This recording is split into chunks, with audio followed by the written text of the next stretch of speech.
keluarga yang memutuskan tali persaudaraan, maka masuklah kepada hadis Nabi, la yadkhulul jannah qati'ur rahim. Tidak akan masuk surga orang-orang yang memutuskan silaturahim. Berkata para ulama salaful ummah, rahmah itu maknanya kebaikan. Artinya kalau di satu kampung sudah banyak yang memutuskan silaturahim, maka tidak akan mendapatkan rahmat dari Allah. Hujan itu bukan lagi berkah, tapi hujan itu menjadi adab dan musibah. Kalau di satu kampung, satu perumahan, satu daerah ada yang qati'ur rahim, yang memutuskan tali silaturahim, maka ini wujudnya harus terus dipersatukan. Dan tempat yang paling bagus yang dicontohkan Nabi untuk mempersatukan umat itu, warga, adalah di masjid. Ya, di masjid ini sudah tepat. Fa insyaallah ibu bapak selama ngaji ini ya nanti 3 jam 4, masya Allah. Insya Allah selama itu dinilai oleh Allah Subhanahu Wa Taala sebagaimana orang yang beribadah. Ya, bahkan dari tadi kita insya Allah masih punya wudhu sampai akhir nanti ngaji, bahkan masih dinilai sebagaimana orang yang mendapatkan pahala sholat. Jarang-jarang orang yang sholat 4 jam. Tanya bapak punya ustadz berapa guru? Sekarang kan ngaji jarang punya guru. Kalau dulu tuh para imam memang Bukhari aja gurunya puluhan.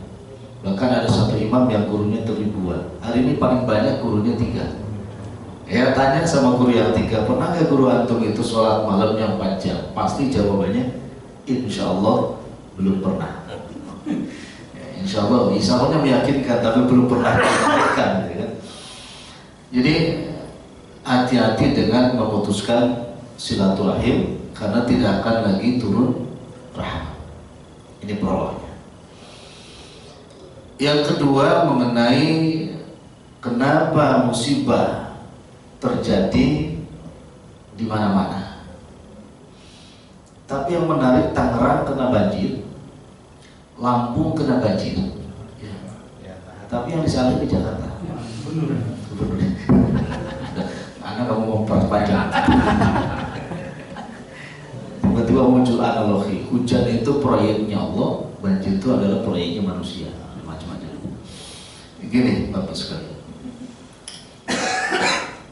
Allah Subhanahu Wa Taala berfirman di dalam surah Al-Mulk ayat yang kedua, A'udzu billahi minasyaitonir rajim, alladzi khalaqal mauta wal hayata liyabluwakum ayyukum ahsanu amala. Diperhatikan baik-baik. Dialah Allah Subhanahu Wa Taala yang telah menciptakan al-mauta wal hayata, hidup, kematian dan kehidupan. Kalau bahasanya khalaqa diciptakan, berarti hidup dan mati itu makhluk.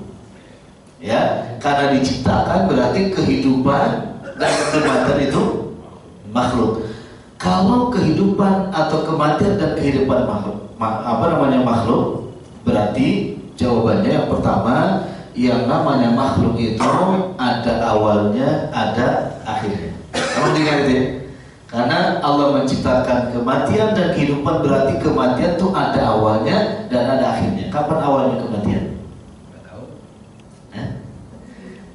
Awalnya kematian itu ketika ruh kita dicabut.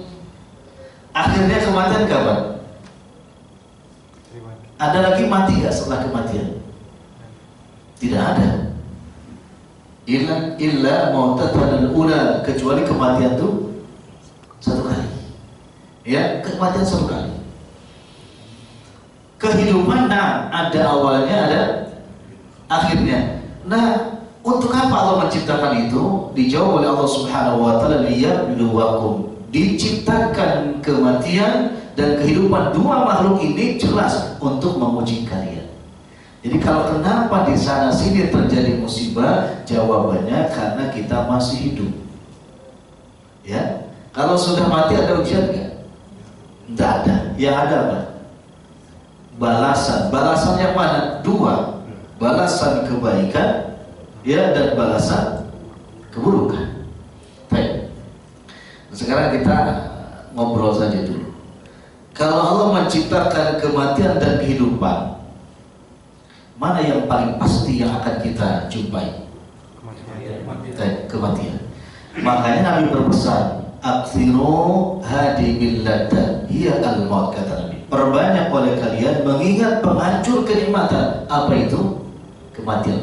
Pertanyaan kedua, kalau kematian itu suatu yang pasti, karena hidup itu sementara, mana yang paling sering kita obrolkan dalam kehidupan sehari-hari?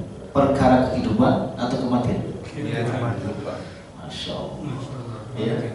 Padahal mestinya yang mana? Ngobrol tuh yang pasti-pasti, jangan ngobrol yang enggak pasti ya. Hati-hati. Ngobrol tuh yang pasti, jangan yang enggak pasti. Jadi apa yang mesti kita obrolkan?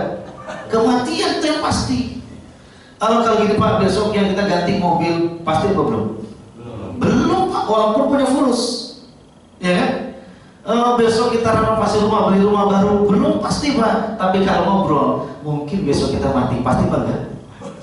Pasti. Maka besok Bapak nih habis ngaji malam ini banyak-banyaklah ajak ngobrol isi itu tentang kematian. Mau tidur tuh habis baca doa aja, nih gimana kalau besok kita mati? Kira-kira jawaban isi kita apa? Udah lah, jangan ngobrol yang gak pasti kan? Ya pasti jawabannya. Padahal itu omongnya apa? Yang pasti, diajak yang pasti malah gak usah ngobrol yang pasti gitu kan? Bilangnya gak pasti kembali. Kematian itu pasti Bang. Nikmat-nikmat kehidupan itu belum pasti. Berapa banyak yang Allah berikan nikmat kehidupan kemarin, hanya beberapa saat habis di bawah air. Iya? Lihat mobil di YouTube itu, Ciledug indah, sampai udah gak indah lagi dilihat. Ya kan? Berapa mobil yang hanyut? Gak berdaya Pak. Hanya satu air saja udah gak berdaya. Gimana kalau dengan gunungnya? Bagaimana kalau dengan laharnya? Bagaimana kalau dengan anginnya? Bagaimana kalau dengan gempanya? Kira-kira berdaya gak? Dhaif, kita itu lemah. Maka Allah sengaja menciptakan kehidupan dan kematian, hakikatnya adalah untuk ujian, selesai. Ya. Kenapa terjadi musibah di sana sini? Karena memang kita masih ada di dunia, ya, dan dunia tempatnya ujian. Ya. Baik, pertanyaan ketiga. Kalau Allah menciptakan dua makhluk, kematian dan kehidupan, ini serius anak nanya. Yang paling ibu bapak cintai itu yang mana? Kematian atau kehidupan? Jujur jawab. Ini kan makhluk ya. Yang paling kita cintai itu yang mana? Salah lagi Pak. Salah lagi. Kok mencintai dia salah ya? Jelas dan harus kematian gitu cintai. Masya Allah. Enak tinggal di Kosovoya tuh kan, nggak kena banjir, ya kan? Nggak bisik, enak. Berapa lama kita tinggal di Kosovoya? Pasti. Yang pasti nggak lama, gitu ya? Yang pasti nggak lama. Bahasa Qurannya namanya mustaqarrun, tempat menetap, wa mataun, dan perniagaan, ya, atau zahratul hayat, bunga hidup, tapi ilahi, sampai waktu yang Allah tentukan. Bahasa anaknya, kalau bapak ibu sudah sampai rest areanya, mau gak mau pasti Allah berhentikan. Dan rest area itu dirahasiakan oleh Allah Subhanahu Wa Taala. Apa rest area? Umur, ya kan? Bapak ini di rest area berapa, di kilometer berapa, Bapak itu kan pasti Pak. Cuma Allah rahasiakan gitu kan. Kita sedang berjalan menuju rest area gitu Pak. Dan Allah gak pandang bulu, apakah dari kanan dulu, dari kiri, enggak Pak. Yang penting kata Allah, kamu sudah sampai rest areanya, selesai. Lagi senang, kata Allah sudah sampai rest area, udah. Lagi susah, karena sudah sampai rest area, lagi punya utang, ya kan? Lagi senang-senangnya sama istri, kalau sudah sampai rest area dipaksa diberhentikan oleh Allah Subhanahu Wa Taala, harus siap. Nggak tahu kan? Sekarang tuh di akhir zaman ini rest areanya pendek-pendek kilometernya, Pak. Kilometer sekian, udah sekian udah ya. Kilometer 45, kilometer 40 gitu kan. Kalau di Cipularang tuh yang mana itu? Kilometer 40 itu. Yang pendek Pak hari ini. Kalau dulu kilometernya itu jauh-jauh, 110 ya kan, bahkan ada yang 200 kilometer dulu. Kilometer sekarang tuh gak ada yang panjang Pak. Hati-hati, pasti semua. Pasti kita sedang berjalan menuju rest area. Ada yang sehat mobilnya itu, kendaraannya itu, ada yang nggak sehat, ada yang sakit-sakitan, macam-macam. Tapi ujungnya tetap sampai kemana? rest area. Iya Pak ya? Ada yang check up tiap minggu. Padahal sampai ke rest area juga tuh. Sampai anak di rumah itu, karena rumah pinggir jalan. Ada seorang bapak-bapak dari mulai agak gemuk sampai kecil badannya Pak. Hujan pun dibiarin jalan pakai payung. Anak bilang sama istri, Masya Allah ya, mudah-mudahan bapak itu niatnya gak salah. Apa niatnya gak salah? Kan dia olahraga Pak. Kalau niatnya begini, saya olahraga seperti ini biar saya panjang umur, itu salah. Itu niat yang salah. Tapi kalau dia bilang saya olahraga biar sehat, benar itu niatnya. Ya, hati-hati loh Pak. Jalan sampai kecil sekarang badan itu Pak. Tiap hujan pun dia pakai payung jalan sampai anak, Masya Allah ya Allah jagalah dia. Ya jangan sampai salah niat. Ya, kalau niatnya tadi biar panjang umur, salah. Loh, maksudnya apa salah? Oh, namanya orang umur panjang, umur pendek itu gak ada kaitannya dengan sehat, gak ada kaitannya dengan sakit. Iya. Orang meninggal itu begitu loh Bang. Mati itu gak ada kaitannya dengan sehat, dan mati pun juga tidak ada kaitannya dengan sakit. Nggak ada. Orang sehat walafiat mati tiba-tiba Bapak bilang tadi malam masih ngobrol ya. Sampai gak percaya loh Pak, saking jarang ngobrolnya kematian itu. Karena ada yang begitu kan, saya gak percaya, gak yakin. Makanya itu karena jarang ngobrol tentang kematian, ketika ada meninggal gak yakin. Gak yakin saya, sampai gak yakin. Ini aneh ada orang yang pasti tapi gak yakin. Ini aneh. Tapi juga ada orang ini yang di mana-mana meninggal itu dia masih tetap aja dalam penyakitnya, istiqomah sakitnya itu Pak. Sampai dokternya udah bosan, maka dia lagi, belum juga mati. Artinya apa? Kematian itu tidak ada kaitannya dengan sehat, dan kematian juga tidak ada kaitan dengan apa? Sakit. Kematian sangat erat kaitannya manakala sudah sampai rest area selesai. Mudah-mudahan rest area kita di tempat yang baik, ya, di waktu yang baik, dalam kondisi bukan untuk ngisi bensin, ya, tapi bensinnya penuh hanya untuk istirahat. Ya, itu kan maksudnya apa? Kematian menjemput kita dalam keadaan amal kita banyak. Jangan sampai amal kita lagi nol. Kan ada yang begitu Pak. Mau mati tiba-tiba, saya ingin baca Quran, ya kan? Mau mati gitu ya tiba-tiba. Maka hati-hati, kematian itu datang seperti itu. Kadang-kadang juga datangnya aneh-aneh Pak. Ya, karena ini memang hadis seperti itu. Wa idza aradallahu, apabila Allah berharap, qubidu 'abdin, qubidu ruhu 'abdin, ruhi 'abdin. Ketika Allah mengharapkan untuk mencabut ruh seorang hamba, maka Allah akan menggerakkan hamba tersebut datang ke suatu tempat, ya, atau dia ada hajat ke tempat tersebut, maka di situ sebetulnya ajal dari Allah Subhanahu wa taala.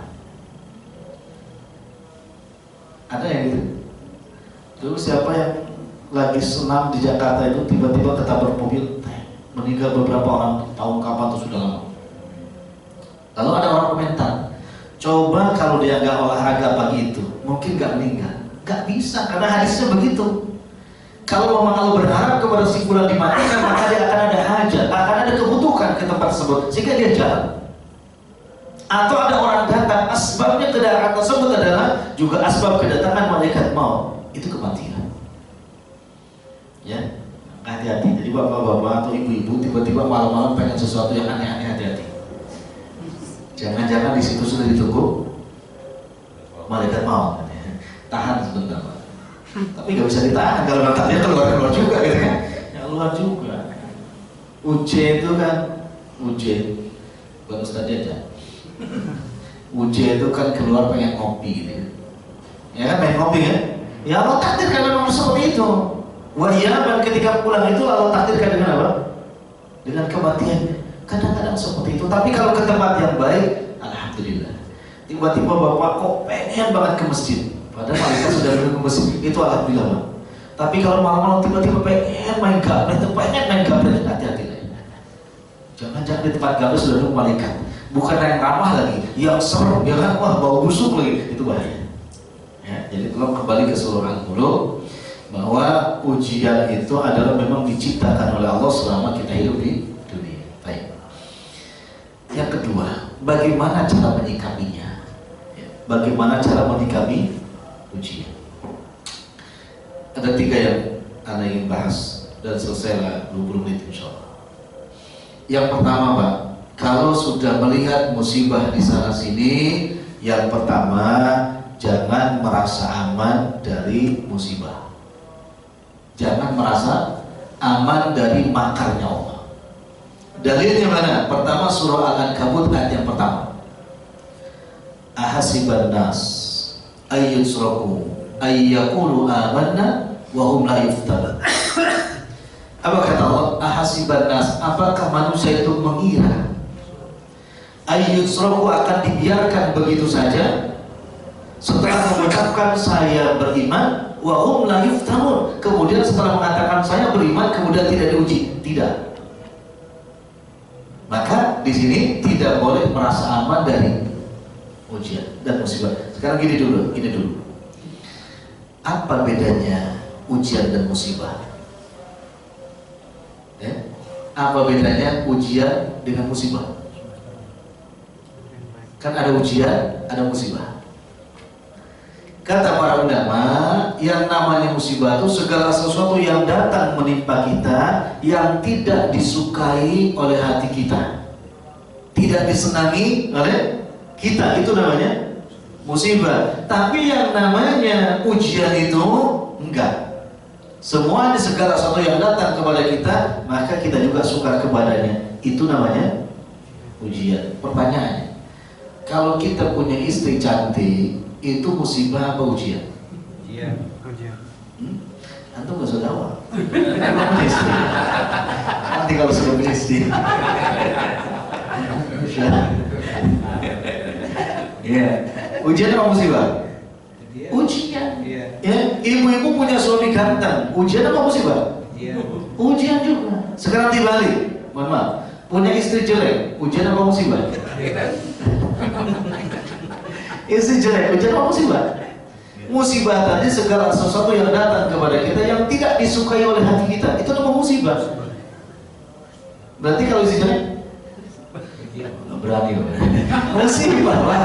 Musibah. Ujian itu yang baik-baik, yang enak ujian. Kaya itu ujian, ganteng itu ujian, sehat itu ujian, rumah bagus itu ujian, mobil bagus itu ujian, semuanya. Yang tidak menyenangkan hati namanya musibah. Insya Allah ya. Benar, aku gak dapat ujian. Tak dapat musibah, tapi ujian. Itu. Supaya ngerti dulu definisinya. Apa itu ujian, apa itu musibah. Baik. Yang pertama, ya, untuk menyikapi musibah itu yang tidak kita sukai, ya, pertama tadi tidak boleh merasa aman.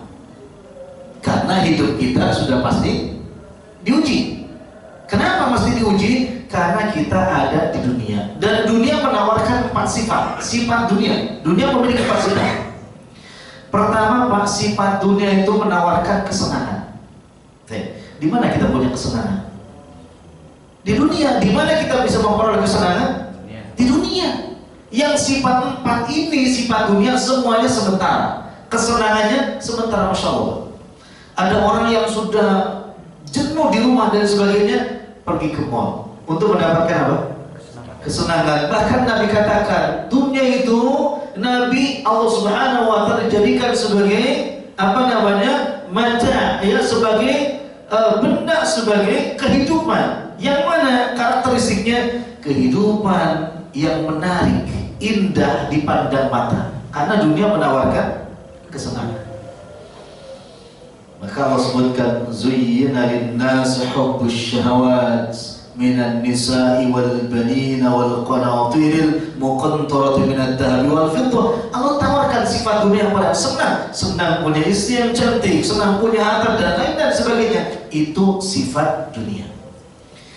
Sifat dunia yang kedua bukan juga hanya kesenangan. Sifat dunia yang kedua, dunia juga menawarkan kesedihan. Masya Allah. Ya, pernah sedih, Pak? Jadi sekarang kalau sudah paham dunia itu sifatnya menawarkan kesedihan, maka kalau ada yang bertanya, kenapa sih saya sedih? Kira-kira jawabannya apa?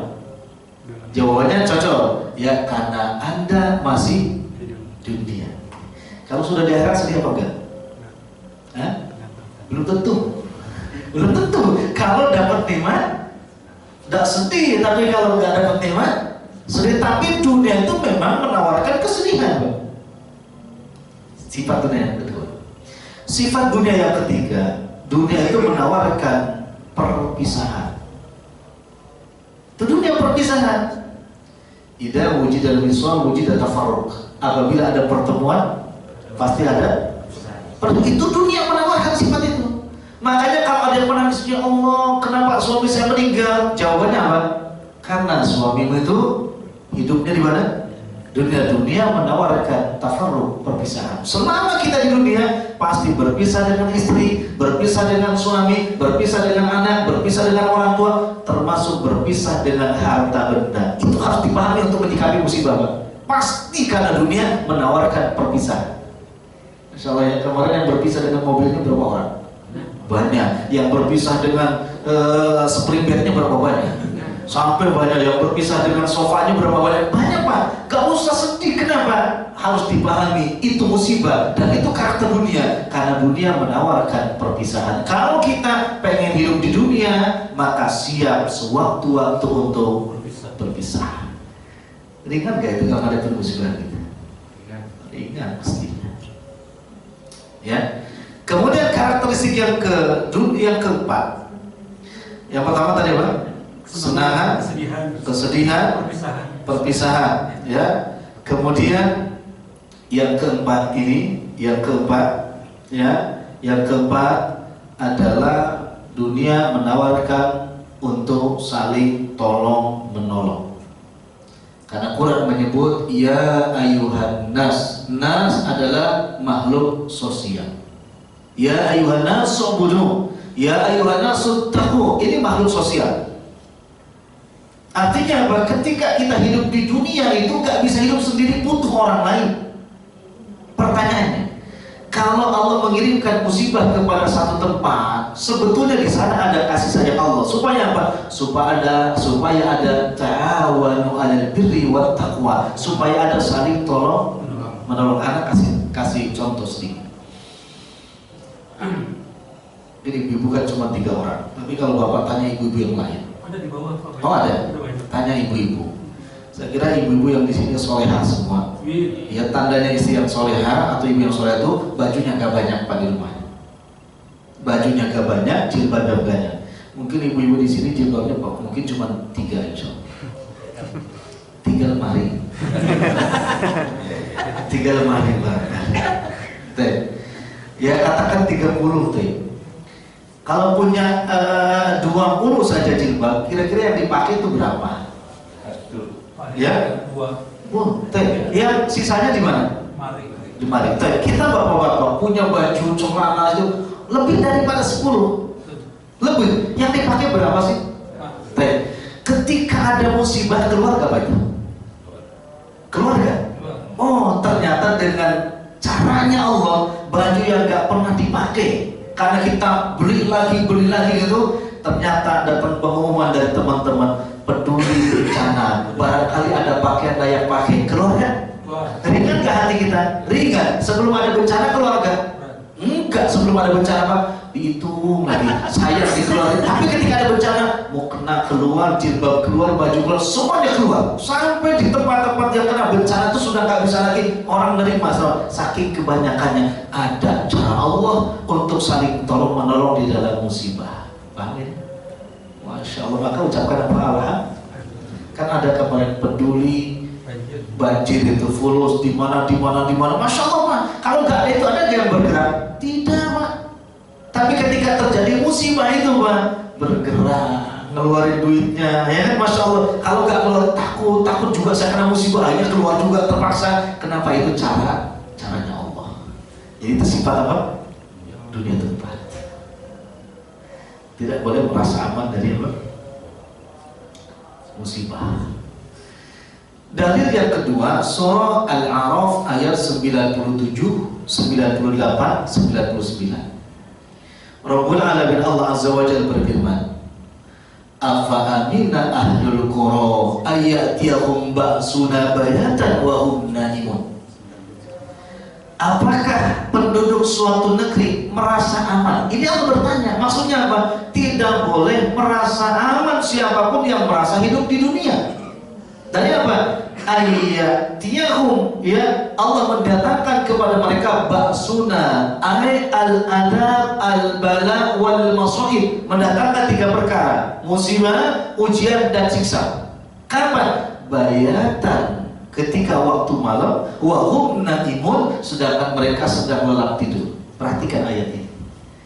Rata-rata bencana terjadi di waktu malam, waktu subuh, waktu duha. Ya, tsunami waktu duha bukan? Aceh waktu duha. Ya, yang kemarin Banten itu beberapa tahun yang lalu, ya kan? Waktu apa itu? Malam. Masya Allah, terjadinya ada 3 waktu. Maka Allah katakan tidak boleh merasa aman siapapun di antara kalian yang masih hidup di dunia. Ayyatihum ba'suna bayatan ay mabita, ketika mereka sedang tidur lelap, wa hum naimun, sedang tidur lelap. Maka kenapa Nabi Muhammad SAW itu yang kemarin Anda jelaskan di sini, beliau sebelum tidur beristighfar, kata Aisyah radhiyallahu anha, aktsar min 70 marratan, lebih daripada 70 kali. Kenapa? Nabi ya pasti aman, Pak. Tapi Nabi mengajarkan kepada umatnya, kamu antum kalau Anda mau tidur tidak boleh merasa aman. Kenapa? Karena terkadang bencana, musibah atau adab itu turunnya di waktu malam, sedangkan mereka sedang lelap tidur. Masya Allah. Satu, ayat berapa tadi? 98-nya. Awa amina, kalau itu afa amina. Awa amina ahlul qura ayyatihum ba'suna duha wa hum yal'abun. Masyaallah. Apakah mereka juga akan merasa aman dari masaib, dari al-bara dan dari adab yang Allah turunkan kepada mereka? Kapan? Duha, pada waktu duha. Wa hum yal'abun, nun sebagian mereka sedang asik bermain, olahraga dan lain dan sebagainya. Waktu duha itu waktu-waktu turunnya apa? Musibah. Harus paham ya, waktu turunnya musibah. Supaya waktu malam itu kita betul-betul mempersiapkan diri. Bukan cuma surat-surat penting, Pak, yang disimpan itu, tapi bagaimana roh kita mesti penting juga agar roh ini ya kembali ke hadapan Allah Azza wa Jalla dalam keadaan sofi, bersih. Ya kan? Dipersiapkan. Maka Nabi mengajarkan kepada kita supaya selamat dari ini, musibah ini, ketika mau tidur awali dengan wudu. Awali dengan wudu. Kemudian baca doa, minimal yang dibaca Al-Baqarah 1-5, ayat kursi dan 2 ayat setelahnya, kemudian 2 ayat yang terakhir Baqarah, kemudian Al-Ikhlas, Al-Falaq, An-Nas. Minimal itu. Walaupun ada hadis dari Aisyah radhiyallahu anha, kata Aisyah, Nabi gak pernah tidur qabla ayyaqra bi suratain, sebelum Nabi membaca 2 surah, Al-Mulk dan As-Sajadah. Masya Allah. Nabi yang sudah maksum dijamin surganya oleh Allah Azza wa Jalla tidak pernah tidur, tidak pernah mengawali tidur sebelum mengawali dulu di antaranya membaca 2 surah, Al-Mulk dengan As-Sajadah, baru surah-surah yang lainnya. Kita yang mana? Kalau mau tidur yang dibaca, ya, Al-Ikhlas, Al-Falaq, An-Nas. Itu pun sudah merasa Masya Allah, sudah ahli zikir ini. Nah, itu sudah ahli zikir ya, talbis iblis itu. Talbis iblis itu Nabi SAW supaya apa? Supaya aman.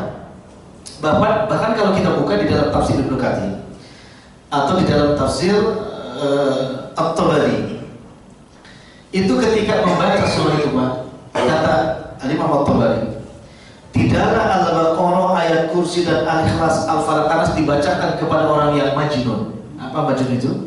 Gila, maka afaqo bi'idznillah, dia akan sembuh dengan izin Allah. Dan itu ketika dibaca inda atau qabla naum, sebelum tidur, maka akan Allah selamatkan dari apa? Min afaqid dunya, dari bencana-bencana dunia. Apa itu bencana dunia?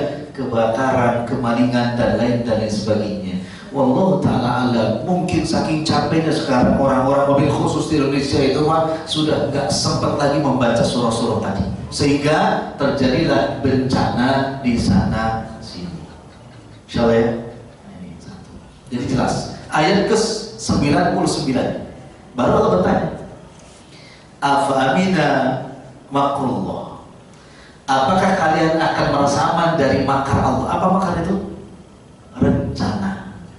Fala ya'manu makrullah illa al-qaumul khasirun. Tidak ada yang merasa aman, sudah merasa diri aman, Pak, dari makar dan bencana, kecuali orang-orang tersebut akan merugi, akan celaka. Wallahu a'lam, Pak. Jadi orang-orang yang celaka itu boleh jadi mereka-mereka yang dirinya merasa aman dari apa? Dari musibah, merasa aman dari adab, merasa aman dari hujan dari Allah, sehingga Allah berikan bencana kepada mereka. Karena orang yang beriman tidak boleh merasa aman. Nabi Muhammad SAW di dalam kitab Ad-Dawan, dalam kitab Al-Adab Al-Mufrad, ditanya oleh Hisham. Kata Hisham, ya Rasulullah, ra'aitu wajhan, aku melihat mukamu ketika ada ghaib, awan mendung. Ya, ra'aitu al-qarah, aku melihat mukamu tuh gak suka. Itu Nabi itu kalau lihat awan mendung tebal itu, mimiknya itu kelihatan gak suka itu, seperti orang Jabodetabek hari ini. Ya, orang Jabodetabek hari ini kalau lihat awan mendung tebal itu pasti mukanya gak ceria lagi, gak suka. Gak sukanya apa? Banjir. Apalagi Bogor sudah mendung, pasti itu gara-gara orang Bogor. Yang bukan orang Bogor. Ternyata Nabi juga demikian. Ditanya oleh Aisyah, mereka kerojaan, ya, rojaan al-matar, mereka berharap turunnya kan? Hujan, tapi kok gak suka? Apa kata Nabi? Tidak ada dan tidak boleh siapapun merasa aman dari azab Allah. Dan aku muka seperti ini, kata Nabi SAW, takut kalau itu bukan lagi rahmat, tapi takut kalau itu yang turun itu menjadi ada. Nabi pun seperti itu, kan? Artinya apa? Ini untuk menanggapi musibah itu memang tidak boleh merasa aman. Nabi pun tidak pernah merasa aman. Satu. Udah 20 menit ya? Belum. 10.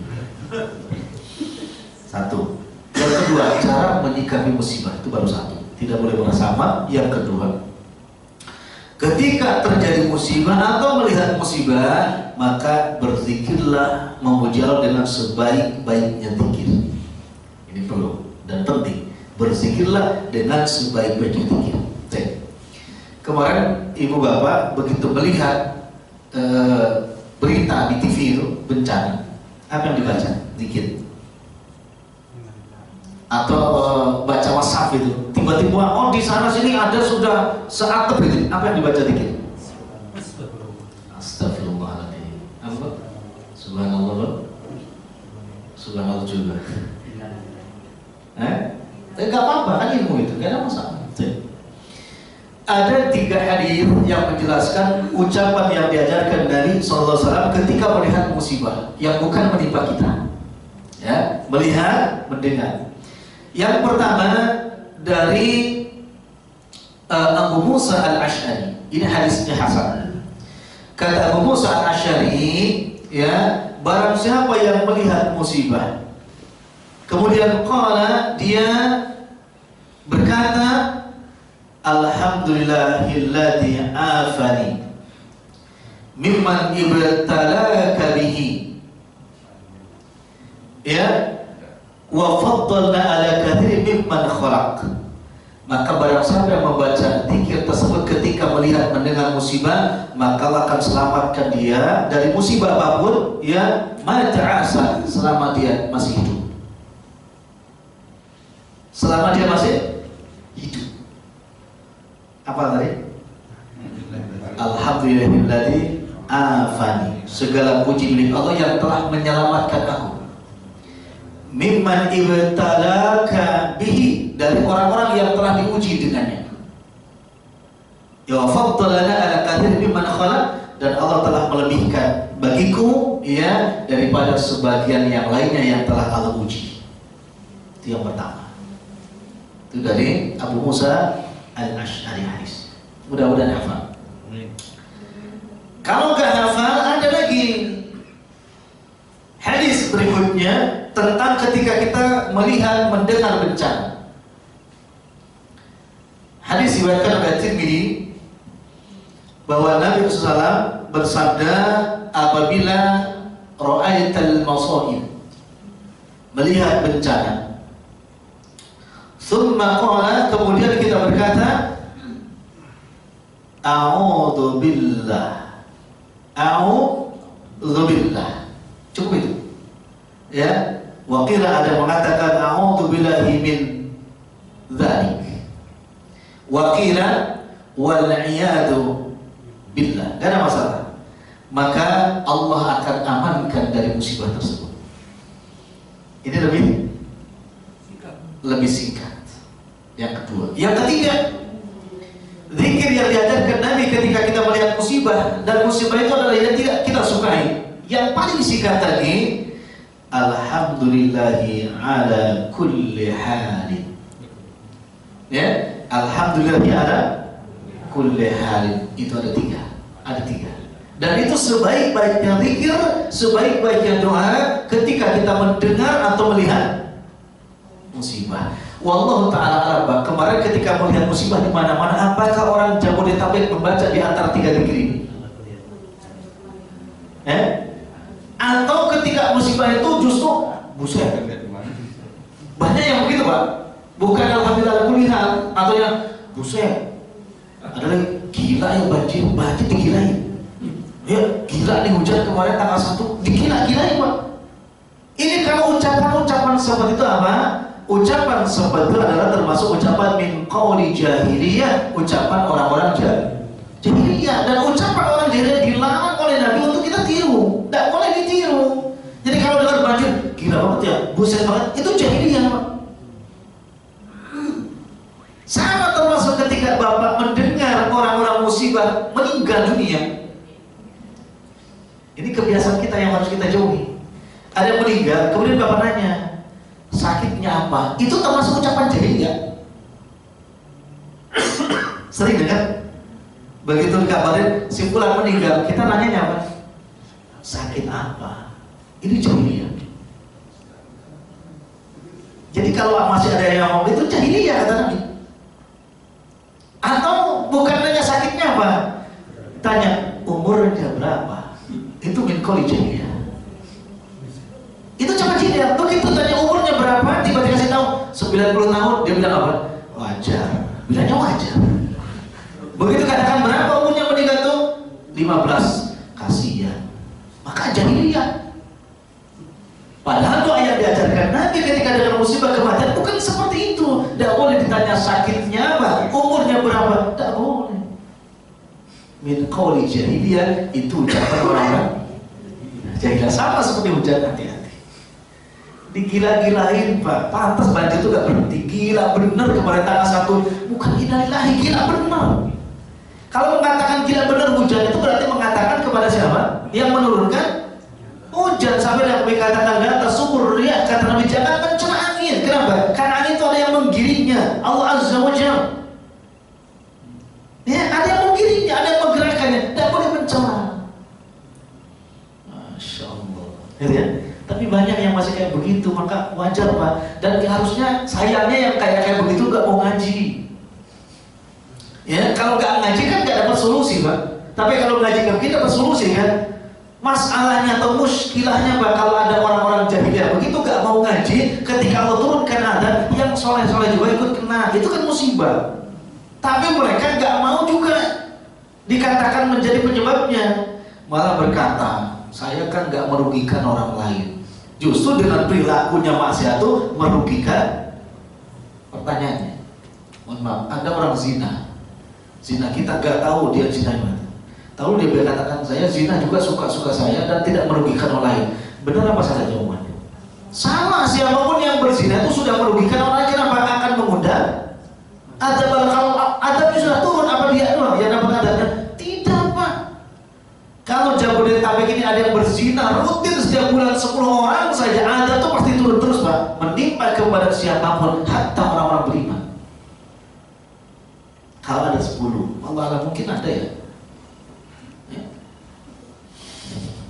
Ada nih. Bukan Ustaz berikan lebih gitu kan, lebih. Kalau hitungannya Tangerang aja kalau mungkin 10 gitu ya. Ustaz kok sudon? Bukan sudon, dia baca di koran. Yang SMP hamil kelas 1 kan itu zina itu kan. Waliyahdubillah. Ini yang kedua. Yang ketiga, bagaimana cara menyikapi musibah yang terjadi di mana-mana adalah yakinilah bagi orang-orang yang beriman musibah itu adalah bentuk dari kasih sayang Allah. Ya gini Pak, bagi orang beriman bahwa musibah itu kasih sayang Allah. Anak kasih analogi begini.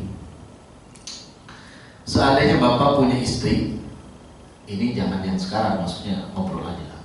Anda punya istri, kemudian istri Bapak menikah. Bapak mengucapkan Alhamdulillah, boleh apa enggak? Nah ini ekstrim pertanyaannya, boleh apa enggak? Hah? Boleh kan? Istri meninggal lalu Bapak bilang Alhamdulillah, boleh apa enggak? Kita lihat hadis, panjang lebar hadisnya dari At-Tirmidzi, diriwayatkan bahkan yang mengatakan itu sebagainya, yang mengatakan bahwa itu termasuk hadis qudsi, ya. Nabi bersabda, "Idza mata waladu 'abdi," apabila meninggal seorang anak hamba, qala Allah azza wa jalla li malaikatihi, maka Allah berkata kepada para malaikatnya, qabattu walad 'abdi, engkau telah wafatkan, matikan anak seseorang. Fayaqulun, maka berkata malaikat, bukan fayaqulun, bukan sendiri, fayaqulun, karena malaikat itu ketika kita meninggal itu banyak yang datang Pak, sejauh mata memandang. Sejauh, bukan hanya satu, yang terakhir datang malaikat maut. Tapi sejauh mata memandang sampai langit yang pertama itu malaikat bersaf-saf. Falaula idza balaghatil hulqum wa antum hina idzin tamdun. Kalau roh sudah berada di hulqum, kerongkongan, ya, maka kamu sebetulnya pada hari itu tandurun, melihat. Melihat apa? Melihat yang mereka yang tidak sakaratul maut tidak bisa melihat. Maknanya kata para ulama, mereka melihat malaikat sejauh mata memandang. Maka orang yang sakaratul maut maka melihat ke atas. Kenapa? Karena dia menyaksikan para malaikat yang datang. Ada malaikat yang datang dengan pakaian yang indah-indah, harum wangi. Ada malaikat yang bersaf-saf itu dengan pakaian bau busuk, muka yang sangat bengis. Maka kata Imam Ibnu Taimiyah, kalau seandainya ruh itu masih punya kekuatan ketika sakaratul maut, maka dia akan mengajak fisiknya lari sejauh-jauhnya. Saking apa? Saking takutnya melihat malaikat maut. Besok kalau kita meninggal begitu, akan melihat, sementara orang-orang yang di samping kita tidak bisa melihat. Siapa yang dilihat dia itu? Malaikat. Masya Allah. Apa surahnya? Kalla idza balagatit taraqi wa qila man raq wa dhanna annahu al-firaq waltaffatis saqu bis-saq ila rabbika yawma idzil masaq. Kalla balagh, tidak demikian. Ketika ruh sudah berada di rokok itu sekarat. Maka yang ngerokok itu rokok itu sekarat. Rokok itu maksudnya dekat sekarang. Wakila man roh, dikatakan oleh Allah, siapa yang bisa memberhentikan roh ketika sudah sampai kerongkongan? Ditanya siapa yang bisa memberhentikan? Kumpulkan semua orang ketika sedang sakaratul maut, berhentikan rohnya itu. Wakila man roh, enggak. Lalu yang sedang sakaratul maut itu tahu betul, wa dhanna annahul firaq, dan dia menyangka dengan benar sangkanya bahwa saat itu hari itu adalah hari firaq.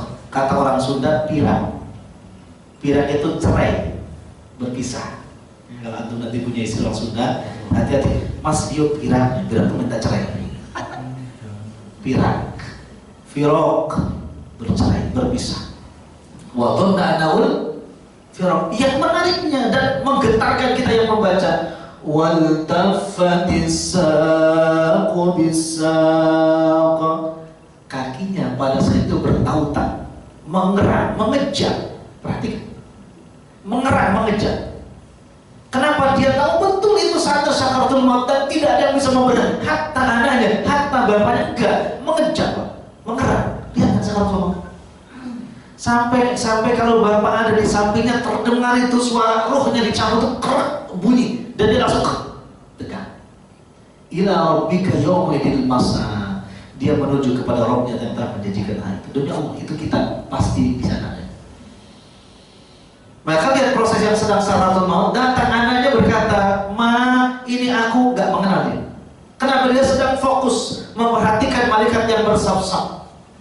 Itu baru di dunia, belum besok di akhirat. Yauma yaqumur ruhu wal malaikatu saffa la yatakallamuna illa man adina lahu ar-rahman wa qala shawaba. Benar adanya yang diucapkan oleh siapapun yang sedang sakaratul maut. Benar adanya oleh siapapun yang bicara orang-orang yang kumpul di mahsyar. Benar adanya. Ketika dia mengatakan aku takut kematian, sebetulnya dia takut karena melihat malaikat yang bersaf-saf. Demi Allah itu. Anak kita, istri kita nggak bisa melihat. Sering begitu. Datang ini manis saya nggak tahu dia. Hanya berlaku bagi orang-orang yang satu akidah. Ya, orang-orang yang soleh dengan soleh. Ketika dia matanya terpejam, datang temannya yang jauh, sampai dia temannya baik, akidahnya sama, dia mengatakan, wahai saudaraku, tiba-tiba Allah anugerahkan bisa melek matanya. Perhatikan, maka sunnah kita bakal ada sakaratul maut, kita datang mendampingi supaya dapat ilmu dari orang yang sakaratul maut itu. Sunnah datang, bahkan kalau ada orang kita yang mentalkin, ucapkan la ilaha illallah, itu ditalkin terus. Ya. Insya Allah karena saya, bapak semua ibu pasti. Ya, al-mautu babul wa kullu nasu dakhiluh. Kematian itu selalu gerbang pintu dan pasti semua orang akan melewati pintu itu. Mau masuk neraka, masuk surga, tetap lewat pintu apa? Al-maut. Dan dalam al-maut ada namanya dhaik, ada rasa, ada nazar yang luar biasa, yang itu pun juga dirasakan oleh Nabi Sallallahu Alaihi Wasallam. Jadi balik ke judulnya tadi. Lalu malaikat berkata, bayaqulun, mereka berkata, na'am, betul ya Rabb. Allah bertanya lagi, mada taqul, apa yang mereka ucapkan ketika anaknya atau istrinya atau suaminya diwafatkan itu? Ini malaikat bersaksi. Fayaqulun, malaikat berkata, ya, faqala alhamdulillah summa istarji'. Mereka mengatakan alhamdulillah, kemudian setelah itu beristirja. Masya Allah. Jadi ada orang-orang yang meninggal itu yang paling baik banget. Istrinya meninggal, suaminya meninggal, ternyata ada malaikat yang menyaksikan dan ditanya oleh Allah apa yang pertama kali diucapkan oleh orang tersebut. Dijawab oleh malaikat, dia mengucapkan alhamdulillah summa istarji'. Setelah itu baru mengucapkan inna lillahi wa inna ilaihi raji'un.